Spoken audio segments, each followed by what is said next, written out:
ప్రకటన గ్రంథము మనం టైటిల్ చూసినప్పుడు యోహాను రాసిన ప్రకటన గ్రంథము అని రాయబడి ఉన్నది.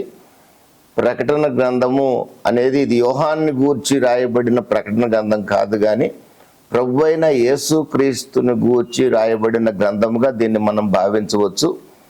దీనిని బయలుపరచబడిన గ్రంథం అని కూడా మనం చెప్పవచ్చు. The revelation of Jesus Christ అని చెప్పి దీనికి టైటిల్గా మనం తీసుకోవచ్చు.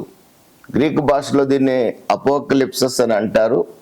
అంటే అప్పటి వరకు దాగి ఉన్న మర్మము ఒక్కసారిగా బయలుపరచబడినప్పుడు ఏ విధంగా అయితే దాన్ని రిమూవింగ్ ద లిడ్, ఆ మూత తీసివేయబట్టము అని కానీ, లేదంటే అన్కవరింగ్ అంటే కర్టెన్ని అప్పటికే ఒక షోరూంలో ఏదైనా కారు మనం కొని దాన్ని ప్రారంభించే ముందుగా, దాన్ని డెడికేట్ చేసే ముందుగా ఆ కర్టెన్ ఎలాగైతే తీసివేస్తారో, ప్రభు అయిన యేసుక్రీస్తును గూర్చిన మరుగైన మర్మాలన్నీ కూడా, ప్రభు అయిన యేసుక్రీస్తు యొక్క రాకడను గూర్చిన మర్మాన్ని అంతటిని కూడా మనకి క్లియర్గా తెలియజేసే గ్రంథమే ఈ ప్రకటన గ్రంథం.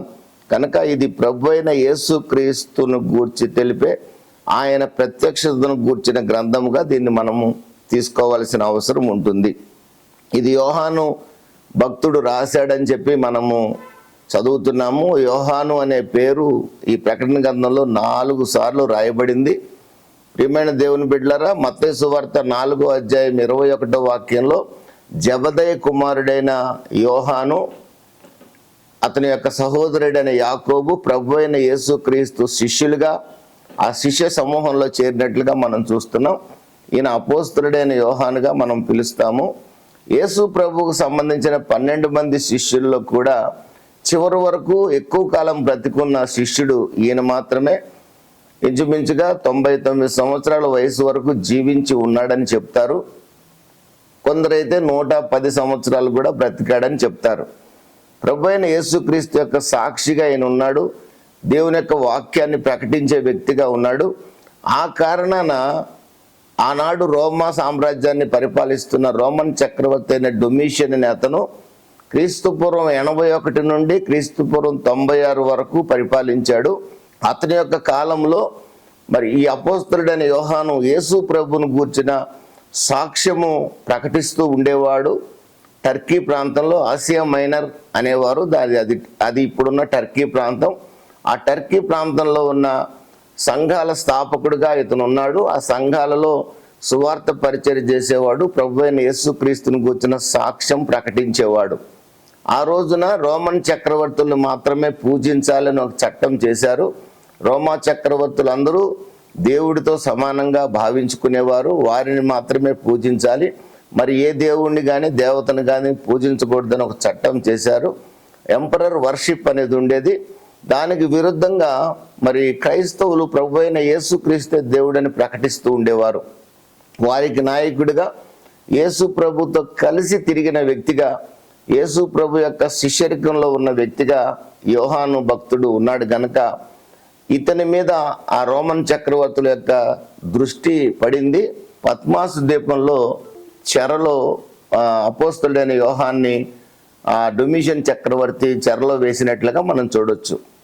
ఈ పద్మాసు ద్వీపం అనేది రాకీ ఐలాండ్, ఇది ఏజియన్ సముద్రంలో ఉంది.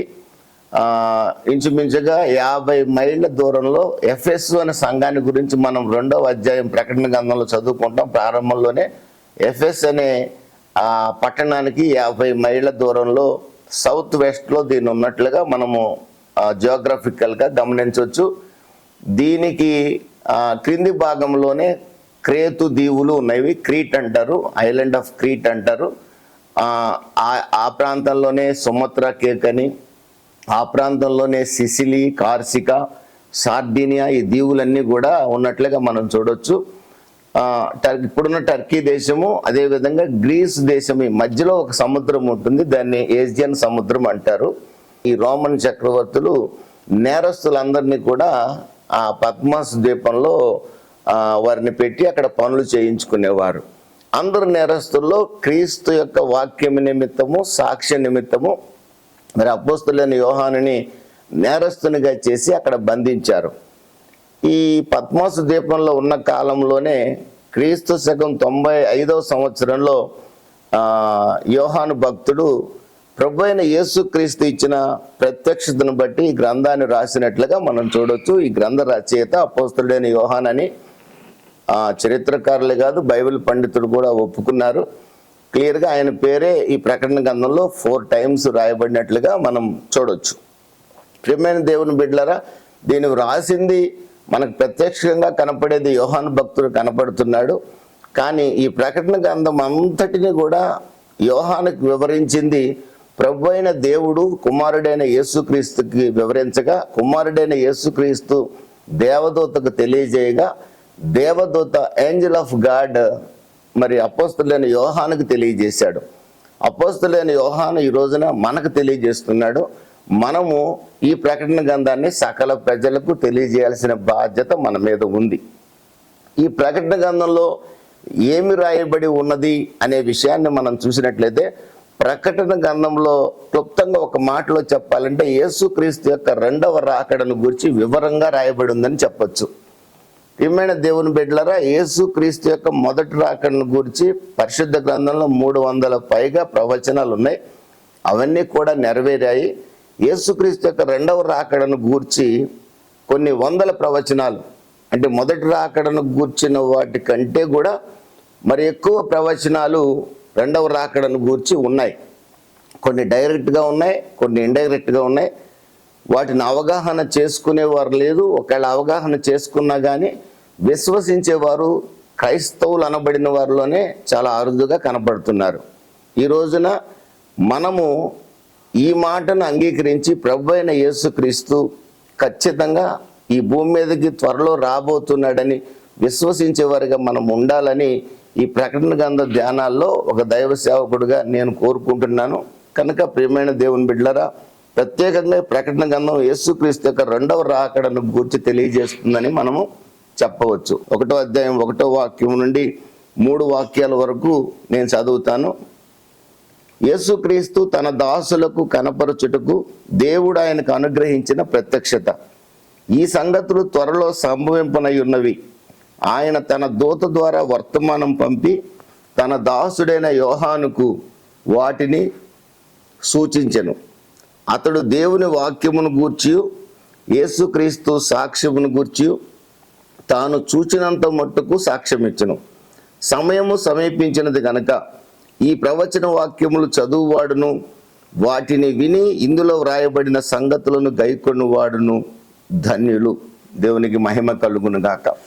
ఈ చోట రాయబడిన అంశాన్ని కనుక మనం గమనించినట్లయితే, ప్రభు అయిన యేసుక్రీస్తు సాక్ష్యమును గూర్చి, ప్రభు అయిన యేసుక్రీస్తు యొక్క ప్రత్యక్షతను గూర్చి దేవుడు తన దూత ద్వారా అపోస్తలుడైన యోహానుకి సూచించినట్లుగా మనం చూస్తున్నాము. కనుక ఈ ప్రకటన గ్రంథం అనేది యేసుక్రీస్తును గూర్చిన ప్రత్యక్షత. ప్రియమైన దేవుని బిడ్డలారా, ఇక్కడ 3వ వాక్యంలో గతంలో కూడా మనం చూసాము, సమయము సమీపించినది కనుక ఈ ప్రవచన వాక్యములు చదువువారును, వాటిని విని ఇందులో వ్రాయబడిన సంగతులు గైకొను వారును ధన్యులు. ప్రకటన గ్రంథాన్ని అనేది ప్రవచన వాక్యం. ఈ ప్రవచన వాక్యం వినేవారు ధన్యులు, ఈ ప్రవచన వాక్యం చదివేవారు ధన్యులు, ఈ ప్రవచన వాక్యాన్ని గైకొనేవారు కూడా ధన్యులు. అంటే గైకొనేవారంటే ఈ ప్రకటన గ్రంథంలో ఉన్నదంతయు కూడా నమ్మదగినదని, ఇది తప్పనిసరిగా నెరవేరబోతుందని విశ్వసించే వారందరూ కూడా ధన్యులు.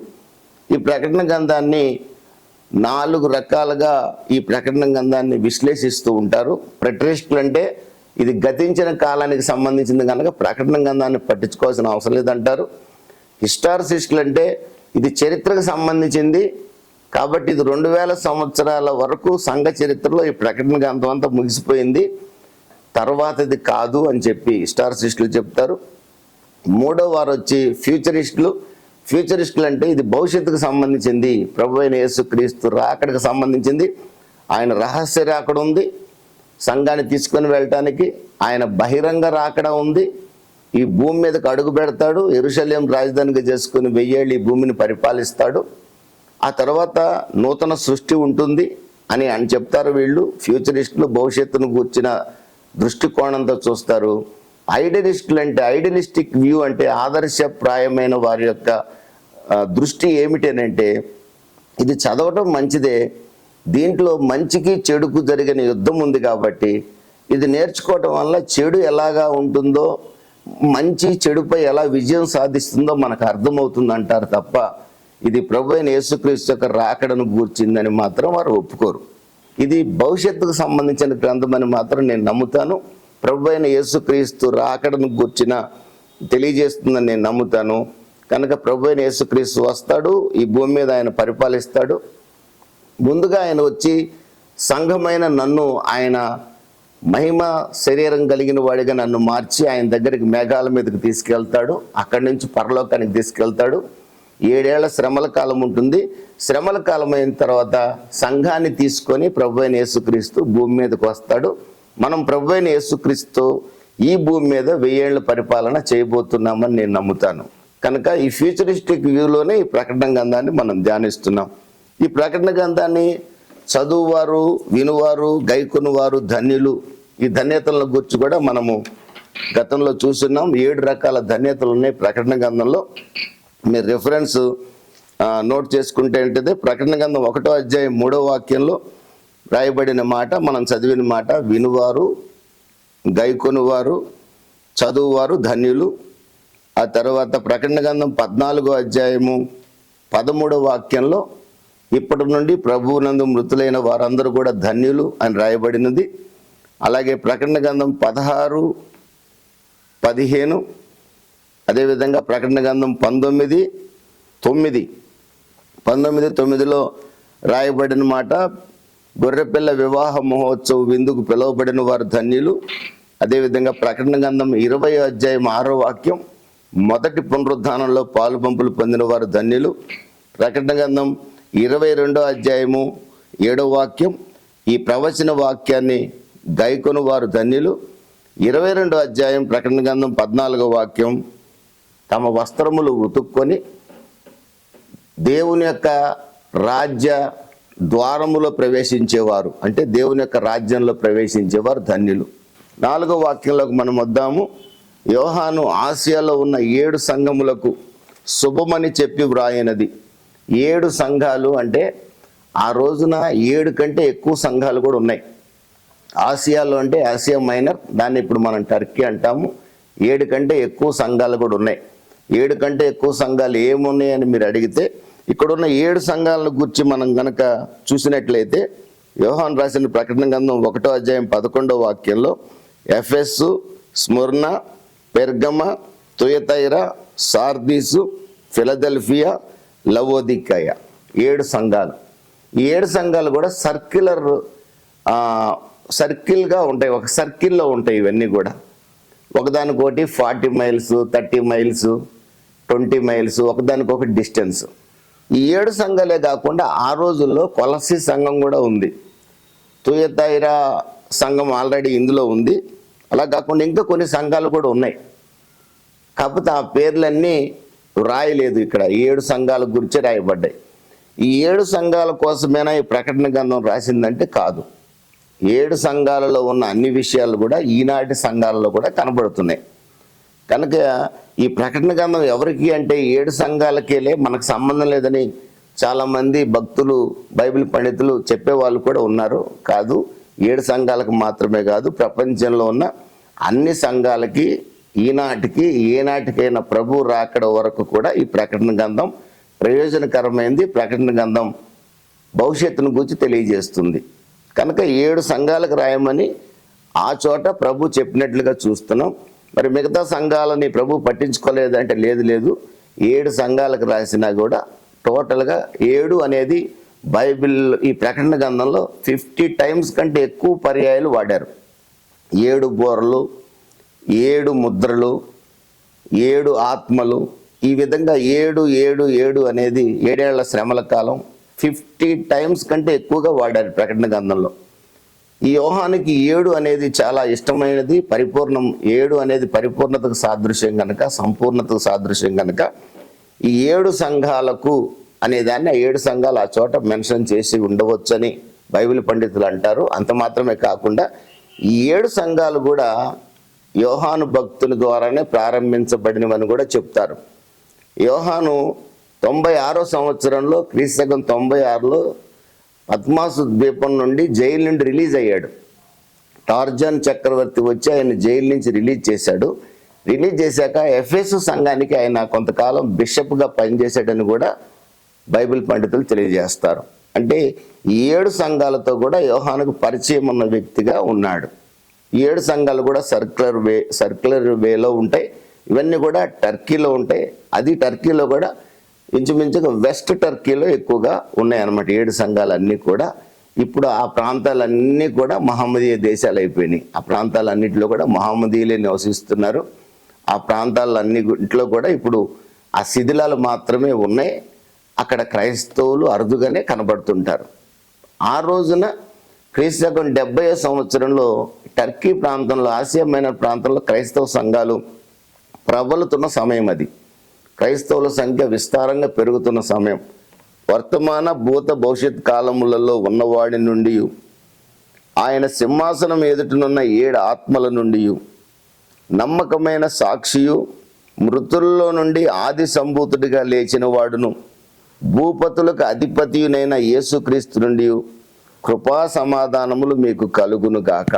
ఇక్కడ మనం కొంత సమయము ఆగినట్లయితే ఇక్కడ ప్రభు అయిన యేసుక్రీస్తు యొక్క నామములను మనం చూడొచ్చు. ఆయన పేర్లు, ప్రభు అయిన యేసుక్రీస్తు యొక్క ప్రత్యేకమైన పేర్లని మనం ఇక్కడ గమనించవచ్చు. 5వ వాక్యాన్ని మనం గమనించినట్లయితే నమ్మకమైన సాక్షి. మొట్టమొదటిది ఆయన నమ్మకమైన సాక్షి. తెస్సలోనికీయులకు రాసిన 2వ పత్రిక 2 Thessalonians 3rd chapter 3rd verseలో 2nd and 3rd verseలో ఉంది, మన ప్రభు నమ్మదగిన వాడు అని రాయబడింది. ఆయన నమ్మకమైన సాక్షి. దేవుని గురించి మరొక మాట రాయబడింది బైబిల్లో, ఆయన వాగ్దానాలను నెరవేర్చే దేవుడు అని రాయబడింది. కనుక మన ప్రభు అయిన యేసుక్రీస్తు నమ్మకమైన సాక్షి. ఆ తర్వాత ఆయన నామము మృతులలో నుండి ఆది సంభూతుడిగా లేచినవాడు. మృతుల్లో నుండి ఆది సంభూతుడిగా లేచినవాడు. ప్రపంచ చరిత్రలో ఈ సృష్టి మొత్తంలో కూడా మరణించి లేచిన వాళ్ళు ఉన్నారు, కానీ మళ్ళీ తిరిగి మరణించారు. లాజరు మరణించి తిరిగి లేచాడు. లాజరు మరణించాడు, ప్రభు అయిన యేసుక్రీస్తు అతను బతికించాడు. ఆ తర్వాత ఆయన మరలా చనిపోయాడు. చాలామందిని నాయను విధవరాలి కుమారుడు కూడా మరణించాడు, ప్రభు అయిన యేసుక్రీస్తు బ్రతికించాడు, మరలా అతను చనిపోయాడు. తగిన సమయంలో ఖచ్చితంగా చనిపోయి తీరాల్సిందే. కానీ మరణించి మరణాన్ని జయించి తిరిగి లేచి మరలా మరణించకుండా ఉన్నవాడు ప్రభు అయిన యేసుక్రీస్తు మాత్రమే. అందుకే అక్కడ రాయబడిన మాట, ఆయన పేరు, ఆయనకు మరొక పేరు ఏంటంటే మృతుల్లో నుండి ఆది సంభూతుడిగా లేచినవాడు. మరలా ఆయన మరణించడు, ఆయనకు మరణం లేదు. నిర్గమకాండం 3వ అధ్యాయం 14వ వాక్యంలో నీ పేరు ఏమిటని మోషే అడిగితే ఐయామ్ దట్ ఐయామ్ అంటున్నాడు. నేను ఉన్నవాడను అనువాడను.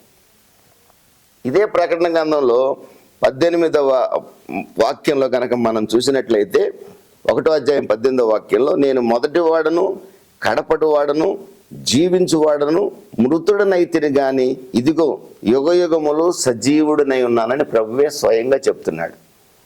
మనం ఆరాధిస్తున్న ప్రభువు సజీవుడు. మనం కన్నీరు కారుస్తుంటే చూడగలిగిన దేవుడు ఆయన.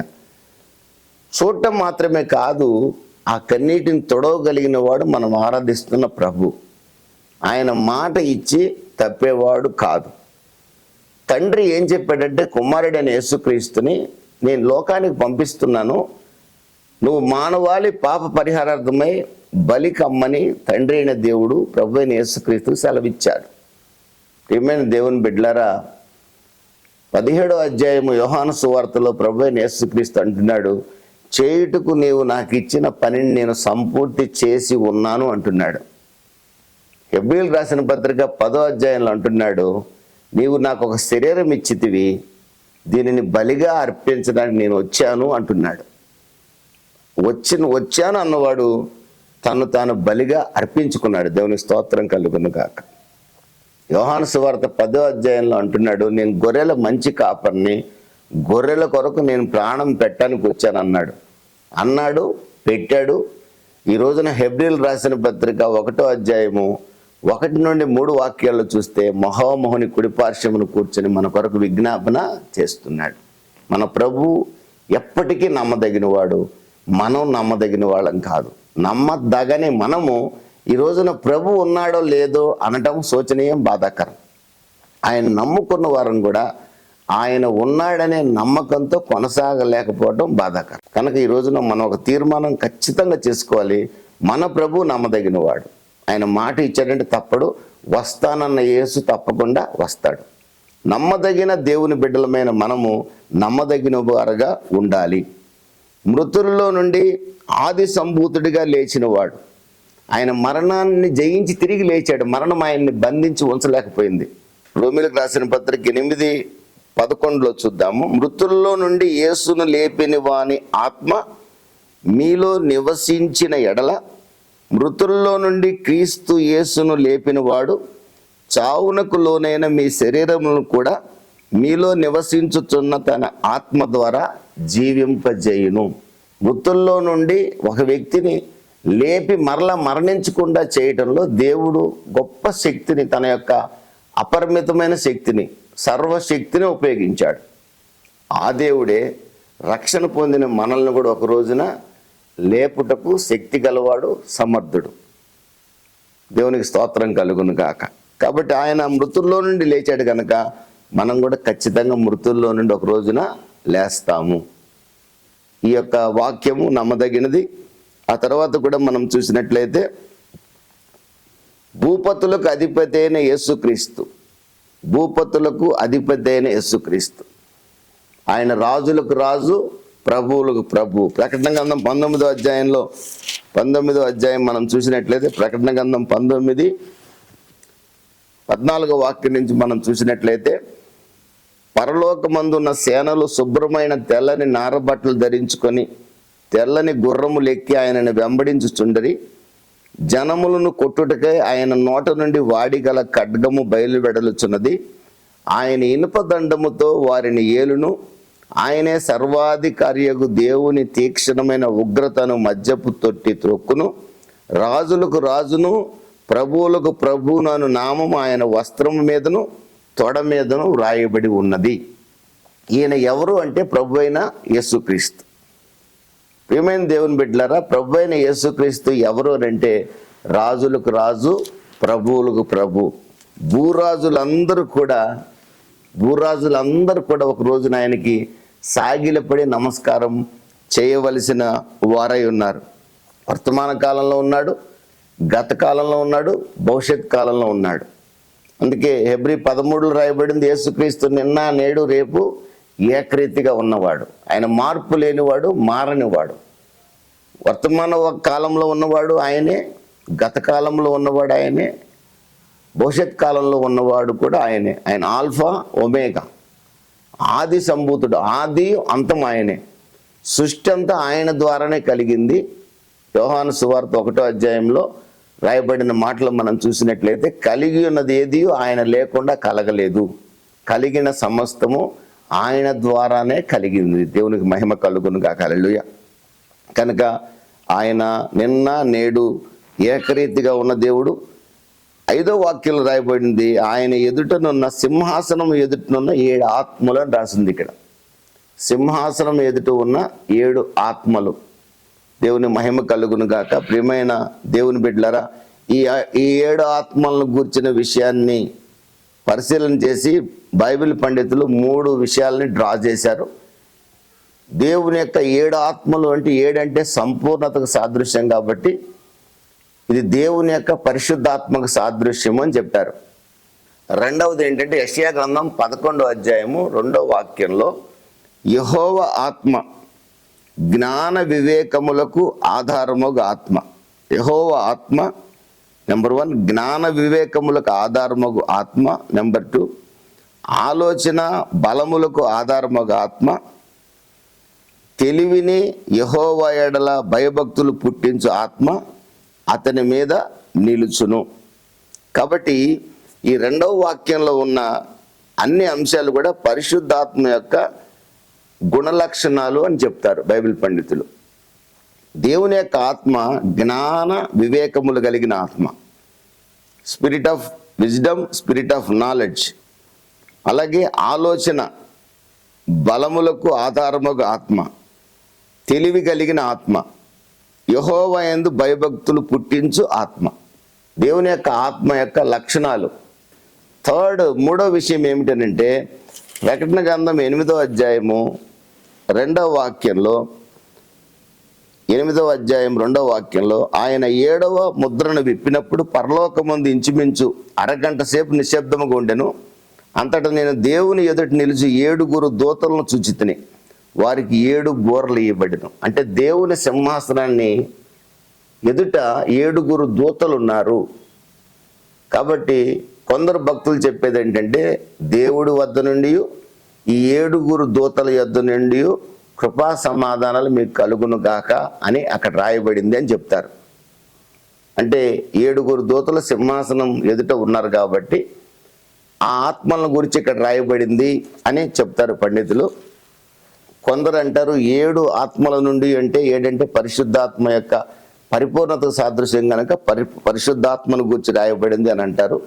అలా కాకుండా 7 ఆత్మలు అంటే దేవుని యొక్క ఆత్మ యొక్క లక్షణాలు, గుణ లక్షణాలు 7 ఉన్నాయి కాబట్టి వాటిని గూర్చి ఇక్కడ రాశారు. 7 ఆత్మలు అంటే అర్థం అదే అని 3 రకాలుగా దాన్ని చెప్పడం జరిగింది. సరే, ఏది ఏమైనప్పటికీ కూడా మనం దీన్ని పరిశుద్ధాత్మ, ఆయన సింహాసనం ఎదుటిన్న 7 ఆత్మలు అంటే టోటల్గా పరిశుద్ధాత్మకు సాదృశ్యంగా మనం తీసుకోవచ్చు. వర్తమాన భూత భవిష్యత్ కాలాల్లో ఉన్నవాడు తండ్రి, ఐయామ్ దట్ ఐయామ్ అన్నాడు. ఆ తర్వాత 7 ఆత్మల నుండి ఇక్కడ పరిశుద్ధాత్మ. నెంబర్ 3 నమ్మకమైన సాక్షి అంటే ప్రభు అయిన యేసుక్రీస్తు. సాధారణంగా మనం ఆశీర్వదించేటప్పుడు తండ్రి, కుమార, పరిశుద్ధాత్మ అంటాము. కానీ యోహాను రాస్తూ ఈ గ్రంథంలో తండ్రి, పరిశుద్ధాత్మ, కుమారుడు, ఈ 3 నుండి మీకు కృపా సమాధానములు కలుగును గాక అంటున్నాడు. సరే, ఏ ఆర్డర్లో రాసినా కృప మనకు కలగాలంటే, సమాధానం మనకు కలగాలంటే త్రిత్వ దేవుని ద్వారానే కలుగుతుంది. తండ్రి, పరిశుద్ధాత్మ, కుమారుడి ద్వారా మాత్రమే కలుగుతుంది. కనుక మీకు కలుగును గాక అని చెప్పి దేవుని వాక్యం చెప్తున్నారు. మనకి కృప విస్తరించబడాలంటే తండ్రి, కుమార, పరిశుద్ధాత్మ, ఈ చోట త్రియేక దేవుడిని గురించి తెలియజేయబడినట్లుగా మనం చూడొచ్చు. ప్రియమైన దేవుని బిడ్డలారా, 6వ వాక్యంలో మనం వెళ్తే, మనల్ని ప్రేమించుచు తన రక్తం వలన మన పాపముల నుండి మనల్ని విడిపించిన వానికి మహిమయు ప్రభావమును యుగయుగములు కలుగును గాక ఆమెన్. ఆయన మనల్ని తన తండ్రియగు దేవునికి ఒక రాజ్యముగాను యాజకులుగాను చేసెను. ఇదిగో ఆయన మేఘారుడై వచ్చుచున్నాడు. ప్రతి నేత్రము ఆయన్ని చూచును. ఆయన్ని పొడిచిన వారును చూచెదరు. భూజనులందరూ ఆయన్ని చూచి రొమ్ము కొట్టుకుందరు. అవును, ఆమెన్. ఈ ఆమెన్ అంటే అవును గాక అని, కలుగును గాక అని, ఎస్ మేము దాన్ని అంగీకరిస్తున్నామని అర్థం. మనల్ని ప్రేమించుచు, దేవుడు మనల్ని ఎంతగానో ప్రేమించాడు. యోహాను సువార్త 3:16 ప్రకారంగా దేవుడు లోకమును ఎంతో ప్రేమించి తన ప్రియకుమారుడైన యేసుక్రీస్తుని మన కొరకు బలియాగముగా అనుగ్రహించాడు. దేవుడు పాపులమైన మనల్ని ప్రేమించి మనకంటే ముందుగానే మనం భక్తిహీనులుగా ఉన్నప్పుడే తన కుమారుని యొక్క రక్తాన్ని చిందించినట్లుగా దేవుడు చేశాడు. రోమీయులకు రాసిన పత్రిక 5వ అధ్యాయం 8వ వాక్యం ద్వారా మనం ఇంకనూ భక్తిహీనులమై ఉండగానే ప్రభు అయిన యేసుక్రీస్తు మనల్ని నీతిమంతులుగా తీర్చుట కొరకు ఆయన రక్తాన్ని చిందించాడు. ఆయన చనిపోయాడని రాసింది. దేవునికి మన మీద ఎంత ప్రేమ అంటే మన కొరకు ప్రాణం పెట్టే అంత ప్రేమ. దేవునికి స్తోత్రం కలుగును గాక. 5వ అధ్యాయం 1వ వాక్యంలో, కాబట్టి విశ్వాసం మూలమున మనం నీతిమంతులుగా తీర్చబడి మన ప్రభు అయిన యేసుక్రీస్తు ద్వారా దేవునితో సమాధానం కలిగి ఉందము. ఆ ప్రియుని యందు మన విశ్వాసము ద్వారా మన కొరకు రక్తం చిందించిన ఆ ప్రభు అయిన యేసుక్రీస్తు నందుల విశ్వాసము ద్వారా మనం నీతిమంతులుగా తీర్చబట్ట మాత్రమే కాదు, ఈ రోజున తండ్రి అయిన దేవునితో సమాధానం కలిగి మనం బ్రతకగలుగుతున్నాం. ఈ రోజున తండ్రి అయిన దేవుడు మనల్ని చూసినప్పుడు వీరందరూ నా కుమారుని రక్తంతో కడగబడిన వారు కదా అని చెప్పి ఆయన మనల్ని చూసినప్పుడు మనం ఆయన దృష్టిలో నీతిమంతులుగా కనబడుతున్నాం. అదే రోమీయులకు రాసిన పత్రిక 8వ అధ్యాయం 1వ వాక్యం రాయబడింది, కాబట్టి ఇప్పుడు క్రీస్తు యేసునందున్న వారికి ఏ శిక్ష విధియు లేదు. పాపికి శిక్ష తప్పదు. కానీ పాపులమైన మనం శిక్ష నుంచి తప్పించబడ్డాం. రోమా 5:10 కూడా రాయబడింది, ఉగ్రత నుంచి మనం తప్పించబడ్డామని రాసింది. క్రీస్తు యేసునందున్న మనకు ఏ శిక్షా విధి లేదు. ఈరోజు నో కండెమ్నేషన్. ప్రభు అయిన యేసుక్రీస్తునందు మనం విశ్వాసం ఉంచగలిగితే మనకి ఏ శిక్షా విధి లేదు. పొరపాటును కూడా మనం నిత్య నరకాగ్నికి వెళ్ళము. నిత్య రాజ్యంలో మనం ప్రభు అయిన యేసుక్రీస్తు సంతోషించగలిగేవారుగా మనం ఉంటాము. దేవుని స్తోత్రం కలుగును గాక. మన పౌరసత్వం, మన ఆధార్ కార్డు పరలోకంలో ఉంది. పరిశుద్ధ గ్రంథము నిత్యత్వానికి సంబంధించిన గ్రంథంగా మనం ప్రకటన గ్రంథం ధ్యానించే సమయానికల్లా గ్రహించగలగాలి. మనల్ని ప్రేమించాడైనా, తన రక్తాన్ని మన కొరకు చిందించాడు. దేవునికి స్తోత్రం కలుగును గాక. 2 కొరింథీ 5:21 ప్రకారం ఆయన పాపపు ముద్దగా మారాడు. గలతీ 3:10-14 వాక్యాల ప్రకారం మనల్ని నీతిమంతులుగా చేయడం కొరకు శాపగ్రస్తమైన శిలువ మరణాన్ని పొందాడు. దేవుని మహిమ కలుగును గాక. 1 పేతురు 1:17-19 వాక్యాల ప్రకారం అమూల్యమైన రక్తంతో మనల్ని కడిగి విమోచించాడు. గలతీ 1:1-3 వాక్యాల ప్రకారం ఈ దుష్ట కాలంలో నుంచి మనల్ని విడిపించడానికి యేసుక్రీస్తు తన రక్తాన్ని చిందించాడు. కొలస్సీ 1:18-22 వాక్యాల ప్రకారం యేసుక్రీస్తు తన రక్తాన్ని చిందించడం ద్వారా దేవునితో మనకు సమాధానాన్ని కలగజేశాడు. యెషయా 59:2 ప్రకారం ఒకప్పుడు దేవుడు మన ముఖాన్ని చూడటానికి ఇష్టపడేవాడు కాదు. మనం చేతులు ఎత్తినప్పుడు మన చేతులు చూడటానికి ఇష్టపడేవాడు కాదు. మనం ప్రార్థన చేస్తున్నప్పుడు తన చెవులు మూసుకునేవాడు ఆయన. అలాంటి వాడు మన ముఖాన్ని చూడటానికి ఇష్టం లేనివాడు, తన చెవులు మూసుకున్నవాడు, మన చేతులు చూడాలంటేనే అసహించుకున్నవాడు. ఎలాగ ఈ రోజున మనల్ని నీతిమంతులని పిలుస్తున్నాడు. ఎలాగా మనం మరణిస్తే, పాతిపెట్టబడితే ఆయన వచ్చినప్పుడు మహిమ శరీరాన్ని ధరింపజేస్తాడు. ఎలాగ సమాధులు పగిలిపోయి మనం ప్రభు దగ్గరికి వెళ్తాం. ఎవరు చేశారు ఈ కార్యం? మన చదువా, మన ఉద్యోగమా, మన వ్యాపారమా? ఏం చేసింది? ఏది చేయలేకపోయింది ఈ కార్యాన్ని. మనల్ని ప్రేమించి కుమారుడైన యేసుక్రీస్తు భూమి మీదకి వచ్చి ఆయన చిందించిన అమూల్యమైన రక్తమే మనల్ని ఇంత యోగ్యులుగా మార్చింది. దేవునికి స్తోత్రం కలుగునుగా. హల్లెలూయా. ఆయన ఇంకా ఏం చేశాడో తెలుసండి. ఆ తర్వాత 6వ వాక్యంలో మనం చూస్తే ఆయన మనల్ని తన తండ్రి యొక్క దేవునికి ఒక రాజ్యముగా, యాజకులుగా చేశాడు. మనల్ని ప్రేమించాడు. మన కొరకు రక్తాన్ని చిందించి మనల్ని కడిగి శుద్ధి చేశాడు. మన పాపాలు మనం ఒప్పుకున్నప్పుడు వెంటనే ఆయన కడిగి శుద్ధి చేసి మనల్ని పవిత్రులుగా చేశాడు ఆయన. ఈరోజు మనం ఎవరు అంటే పరిశుద్ధులం. We are sanctified people, we are justified people. మనము భవిష్యత్తులో మహిమపరచబడేవారుగా మారబోతున్నాం. గ్లోరిఫైడ్ పీపుల్గా మార్చబడిపోతున్నాం. మనము క్రీస్తు రక్తంతో కడగబట్టడం ద్వారా నీతిమంతులుగా తీర్చబడ్డాం. ప్రియమైన దేవుని బిడ్డలరా, పరిశుద్ధపరచబడ్డాం. ప్రభు అయిన యేసుక్రీస్తు ఆత్మ ద్వారా మనం పరిశుద్ధపరచబడ్డాం. శాంక్టిఫైడ్ పీపుల్ అయ్యాం మనం. నెక్స్ట్ గ్లోరిఫైడ్ పీపుల్ కాబోతున్నాం. మనం మహిమపరచబడబోతున్నాం. ప్రభు అయిన యేసుక్రీస్తు వచ్చినప్పుడు ఆయన మహిమలో మనం ఉండబోతున్నాం. మళ్ళీ అదే మహిమతో ప్రకటన గ్రంథం 19వ అధ్యాయం ప్రకారం, 19వ అధ్యాయంలో మనం ఇంతకుముందు చదివిన వాక్య ప్రకారం అదే మహిమతో ఆయనతో కలిసి తెల్లని వస్త్రాలు ధరించుకొని తిరిగి రాబోతున్నాం భూమి మీదకి. అదే మహిమతో 1000 ఏళ్ళు ఆయనతో కలిసి భూమిని పరిపాలించబోతున్నాం. దేవునికి మహిమ కలుగునుగా. ఇంత గొప్ప ఆశీర్వాదాలు క్రైస్తవుడికి మాత్రమే ఉన్నాయండి. క్రీస్తుని ఎరిగిన వారికి మాత్రమే ఉన్నాయి. ఆయన మనల్ని ఒక రాజ్యముగా, యాజకులుగా చేశాడు. 1 పేతురు 2:9 రాయబడింది, మనము రాజులైన యాజక సమూహం, దేవుని సొత్తైన ప్రజలమట. ప్రకటన గ్రంథం 20వ అధ్యాయము 6వ వాక్యంలో రాయబడిన మాట ఏంటో తెలుసండి. మనం ఒక రోజున క్రీస్తుతో కూడా రాజ్యపాలన చేయబోతున్నాం. ఆయనకి యాజకులుగా ఉండబోతున్నాం. ప్రియమైన దేవుని బిడ్డలారా, 2 తిమోతి 2వ అధ్యాయంలో రాయబడిన మాట ఏంటంటే మనము ఆయనతో కూడా ఏలబోతున్నాం. అదే మాట రోమీలకు రాసిన పత్రిక 8వ అధ్యాయంలో కూడా రాయబడింది, మనము సహించిన ఎడల ఆయనతో కూడా ఏలుదుము. ఏలటం అంటే అర్థం ఏంటంటే, ఏలటానికి ఇంకొక అర్థం లేదు. ఆయనతో కలిసి పరిపాలించబోతున్నాం. ఇది నమ్మదగిన మాట. దేవుని స్తోత్రం కలుగును గాక. ఇదేదో బైబిల్ చదువుకోవడానికి బట్టి పట్టడానికి, శ్లోకం చదువుకోవటానికి కాదు ఇది. మనకు ఆ నమ్మకం ఉండి తీరాలి. ఆయనతో కలిసి మనం పరిపాలించబోతున్నాం. ఆయన ముఖ దర్శనాన్ని చేయబోతున్నాం. ఆయనకి యాజకులుగా ఉండబోతున్నాం. ఆయనకు సహపరిపాలకులుగా ఉండబోతున్నాం. ఆయన మనల్ని ప్రేమించాడు, తన రక్తం ద్వారా మనల్ని విడిపించాడు. అమూల్యమైన రక్తం ద్వారా మనల్ని రాజులుగా, యాజకులుగా చేశాడు. ఇదిగో ఆయన మేఘారుడై వచ్చుచున్నాడు. ఆయన యొక్క రాకడ 2 phases ఉంటుంది. మొట్టమొదటిగా మనం గమనించినట్లయితే 1 తెస్సలోనిక 4వ అధ్యాయం 13 నుంచి 17 వాక్యాల ప్రకారంగా సంఘం కొరకు ఆయన మేఘాల మీద వస్తాడు. యేసు మృతి నుండి తిరిగి లేచినని మనము నమ్మిన ఎడల అదే ప్రకారం యేసునందు నిద్రించిన వారిని దేవుడు ఆయనతో కూడా వెంట పెట్టుకొని పోవును.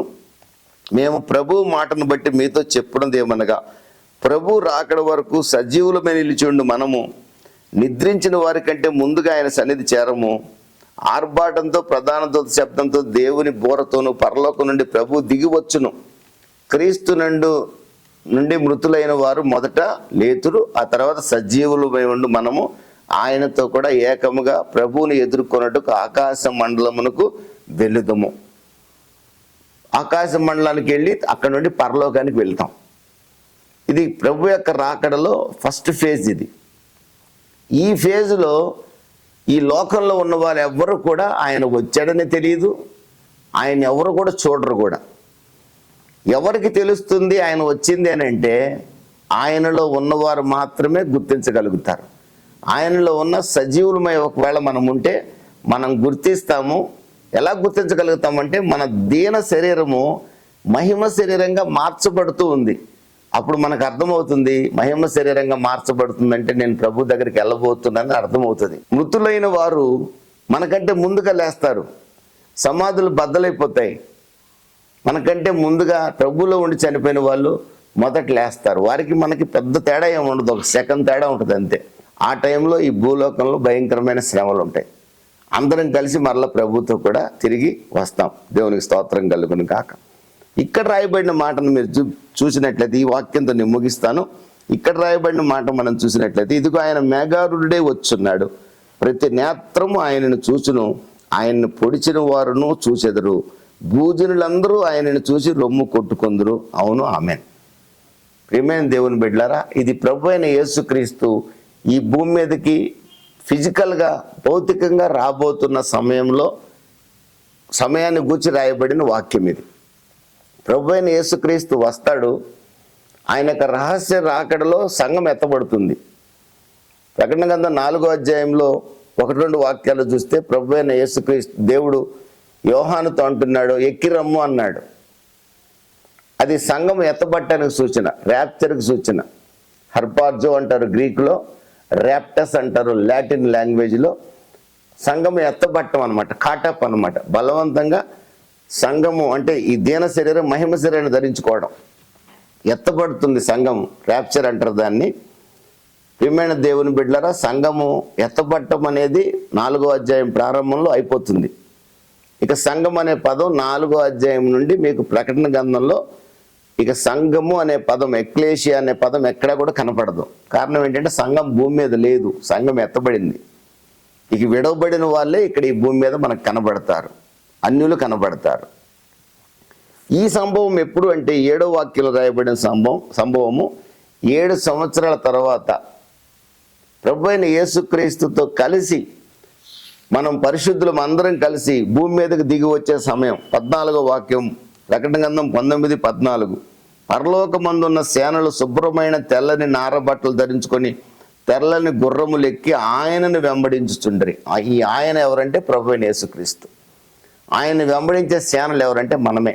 ప్రభు అయిన యేసుక్రీస్తులో నమ్మకంగా నిలకడగా ఉండి, ఒకవేళ మనం నిద్రించినా, ఒకవేళ బ్రతికున్నా, ఆ రోజున ఆయన్ని వెంబడిస్తూ వస్తాం మనం. ఈ వచ్చినప్పుడంట భూజనులందరూ చూస్తారంట, ఆయన్ని పొడిచిన వారందరూ చూస్తారట. జకర్యా గ్రంథం 12వ అధ్యాయం 10-11 వాక్యాల్లో కనుక మీరు చూసుకున్నట్లయితే, అక్కడ ఇశ్రాయేలు గోత్రాలన్నీ కూడా తాము పొడిచిన ప్రభు అయిన యేసుక్రీస్తు భూమికి దిగి వస్తుంటే చూసి గుండెలు బాదుకొని ఏడుస్తారట, పశ్చాత్తాపడతారట. ఆ రోజు ఇశ్రాయేలు రక్షించబడతారట.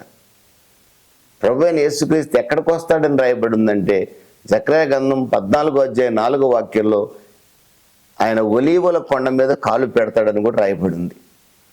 ఒలీవల కొండ మీద కాలు పెడతాడు ఆయన రెండవ రాకడలో. ఆయన రాకడను అందరూ చూస్తారు, వాళ్ళు గుండెలు బాదుకుంటారు. అయ్యో, ఈ రోజున అన్ని జనులుగా ఉన్నవారు ఆ రోజున ప్రభు అయిన యేసుక్రీస్తుని ఎందుకు నమ్ముకోలేకపోయామో అక్కడ బ్రతుకుంటే గుండెలు బాదుకుంటారు.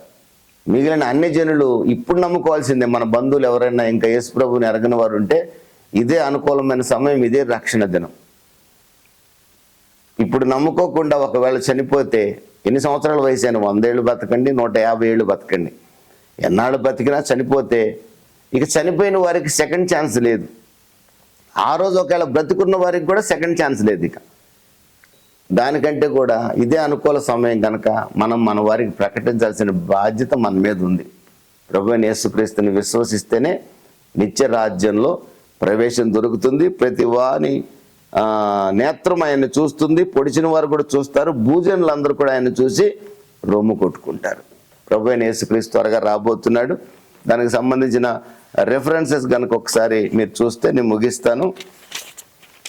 ప్రభువైన యేసుక్రీస్తు యొక్క ఆ రాకడను గూర్చిన విషయాలు మత్తయి సువార్త 24వ అధ్యాయము మీరు నోట్ చేసుకుంటే 24వ అధ్యాయం 26, 27 వాక్యాలు. అదేవిధంగా మత్తయి సువార్త 26వ అధ్యాయము 64వ వాక్యం. ప్రభువైన యేసుక్రీస్తు మేఘాల మీద వస్తాడని రాయబడి ఉంది. ప్రభువైన యేసుక్రీస్తు యొక్క రాకడ ఒక లైటనింగ్ లాగా, అంటే మెరుపు మెరిచి అలా వెళ్ళిపోయినట్లుగా ప్రభువైన యేసుక్రీస్తు యొక్క రాకడ ఉంటుంది. కానీ ఆయన వచ్చినప్పుడు అందరూ చూస్తారు. ఎవరు కూడా ప్రభువైన యేసుక్రీస్తు రాకడను బ్రతుకున్న వాళ్ళు ఎవరు మిస్ అయ్యే అవకాశం ఉండదు. కాకపోతే నిత్యరాజ్యాన్ని మాత్రం వాళ్ళు చేరలేరు, నమ్మని వారు మాత్రం చేరలేరు. ట్రిబ్యులేషన్ తర్వాత ఆయన వస్తాడు, శ్రమల కాలం తర్వాత ఆయన వస్తాడు. కనుక ప్రియమైన దేవుని బిడ్డలారా, 8వ వాక్యంలో అంటున్నాడు, ఆల్ఫా ఒమేగా నేనే అంటున్నాడు. I'm the alpha omega.